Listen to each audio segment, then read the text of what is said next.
உங்கள் இல்லங்களில் வந்து உங்கள் உள்ளங்களை உயிர்ப்பிப்பது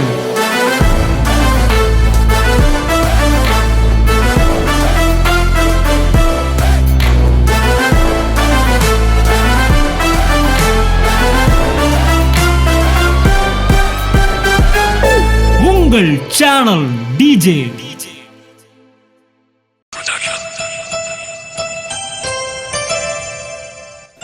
We must do God's will in God's style.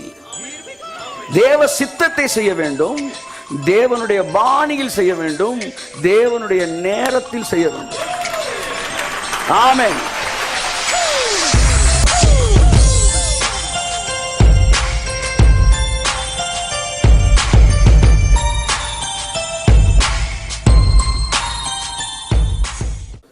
நீதிமான் இவன் ஒய்ஃப் கல்யாணம் ஆகிறதுக்கு முன்னாடியே கன்சீவ் ஆயிட்டா.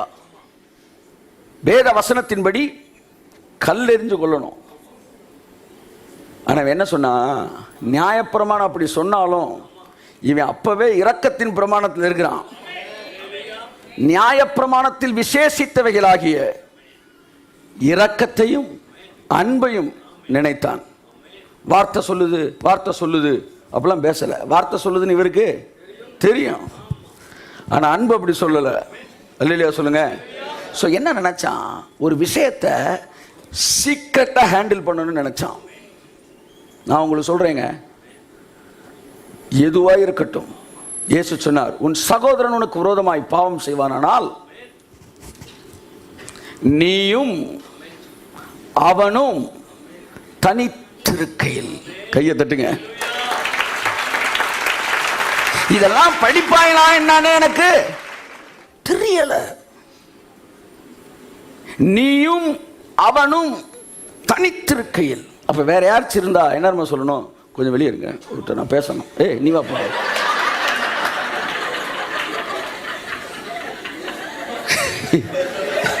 யோசேப்பு மரியாதை பார்க்குற இன்ட்ரெஸ்ட்ல கிளம்பிட்டு இருக்கா. இப்பதான் என்கேஜ்மெண்டே முடிஞ்சிருக்கு, மெசேஜ் கொடுத்துக்கிட்டு இருக்கிறேன். நீயும் அவனும் தனித்திருக்கையில் அவன் குற்றத்தை அவனுக்கு உணர்த்து. எவ்வளவு அழகா இருக்கு. ஒன்னே ஒன்ன கத்துக்கிட்டேன், அவன் நீதிமானா இருந்தால் அவன் அவமானப்படுத்த மாட்டான். அவங்களுக்கும் நமக்கும் வித்தியாசம் இருக்கு. ஆகையால் தான் அவர்கள் தேங்கி இருப்பார்கள், நீங்கள் வளர்ந்து கொண்டே இருப்பீர்கள். டிஸ்ட்ரிக்ட் லெவலில் டிஸ்பியூட்டாக இருந்தது, காம்படிஷனாக இருந்தது. நம்ம வெயிட்டு சாம்பியன்லாம் தாண்டிட்டு ஹெவி வெயிட்டுக்கு போயிட்டோம். எப்போ நீங்கள் யாரையும் அவமானப்படுத்தக்கூடாதுன்னு முடிவெடுத்ததா நீங்கள் ஜெபிக்கிறதுக்கு முன்னாடி நீங்கள் நீதிமான்றேன் நான். ஆமேன்னு சொல்லுங்க. யோசேப்பிடமிருந்து கற்றுக்கொள்வது நீதிமானுடைய கேரக்டர் என்னன்றது. ஆமேன்னு சொல்லுங்க. ஆமேன். அப்படியே இருங்க தம்பி. அடுத்து வேற என்ன? 3 ஞானிகள் யாருப்பா? கிரீடத்தோட வந்துட்டாங்க ராஜாக்கள். ராஜாவா ஞானியா சாஸ்திரியா? எனக்கு ஒரு முடிவு தெரியணும். எப்படி இருக்கு 3 பேரு? 3 வான சாஸ்திரிகள். பாப்பா 3 பேர். ஏரோது ராஜா யாரு?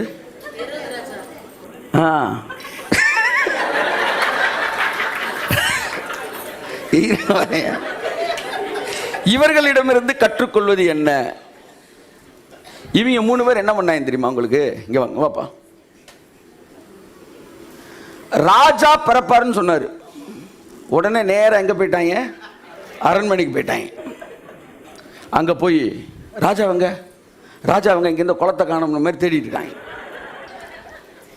கர்த்தர் சொல்றாரு, ராஜா பிறப்பார்னு சொன்னேன், அரண்மனையில் பிறப்பார்னு சொன்னேனா? கையை தட்டு. இவங்கிட்ட இருந்து என்ன கத்துக்கிறேன்னா, தேவன் ஒரு மேட்டரை சொன்ன உடனே மீதி மேட்டரை நம்மளா டிசைன் பண்ணிக்கிறோம். அதனாலதான் வாழ்க்கையில தோல்வி என்ன செய்யறோம்? தழுவுறோம். பாதி மேட்டரை கேட்டுக்கிறோம், மீதி மேட்டரை நம்மளா டிசைன் பண்ணிக்கிறோம். ஒரு சொன்னாரு, பரிசுத்த ஆவியானவன் டைட்டில் 7 பாயிண்ட் நான் பேச போறேன்னாரு. கட கட கடன்னு எடுத்துட்டேன். நான் மொதல் பாயிண்ட்லேயே என்ன செஞ்சிருச்சு, நிறைய பேருக்கு நாக்கு தள்ளிருச்சு மாதிரி 2 மணி நேரம் ஆகிப்போச்சு. என்ன ஆண்டவரே 7 பாயிண்ட் பேசுகிறேன் நீங்கள் என்ன? கர்த்தர் சொன்னார் 7 பாயிண்ட் பேசுகிறேன்னு, இன்னைக்கே பேசுகிறேன்னு சொன்னேன்னாரு. அப்போ இன்னைக்கு 1 பாயிண்டா? நீயா புரிஞ்சுக்கிட்டா நான் என்ன செய்யறது? நல்லா தெரிஞ்சுக்காங்க, தேவன் பணக்காரனாக்குறேன்னு சொன்னார். பேங்கை கொள்ளையடிக்கும் நீங்களா யோசிச்சிடக்கூடாது, வட்டிக்கு விடணும் நீங்களா யோசிச்சிடக்கூடாது. பாதியை கேட்டார்கள், மீதியை அவர்களாகவே எழுதி கொண்டார்கள். அத கெனத் ஹேகின் சொல்றாரு, we must know God's will, we must do God's will in God's style. தேவ சித்தத்தை செய்ய வேண்டும், தேவனுடைய பாணியில் செய்ய வேண்டும், தேவனுடைய நேரத்தில் செய்ய வேண்டும். ஆமென். சித்தம்னு உடனே இப்போ நான் உங்கள்ட்ட ஒரு கேள்வி கேட்குறேன், இவன் கல்யாணம் பண்ணுற சித்தமா இல்லையாங்க? சித்தம் இல்லைன்னு சொல்லுவீங்களா? சித்தம் தான். அதுக்காண்டி இன்னைக்கு போய் என்ன செஞ்சிட முடியாது. there is a time for it. அதே மாதிரி தான் இது சாதாரண மேட்டர் நினைக்கக்கூடாது. அதே மாதிரி தான் உங்களுக்கு தேவன் வாக்கு பண்ணும்போது அதை தேவன் தன்னுடைய பாணியிலே தன்னுடைய நேரத்திலே செய்கிறார். பாதியை கேட்டுக்கொண்டு மீதியை நீங்களா ஃபில் பண்ணிடாதீங்க.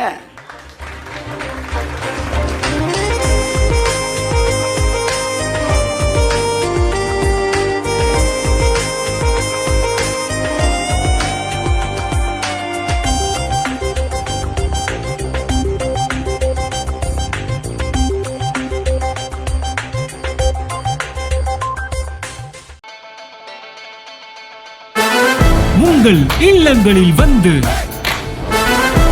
உங்கள் உள்ளங்களை உயிர்ப்பிப்பது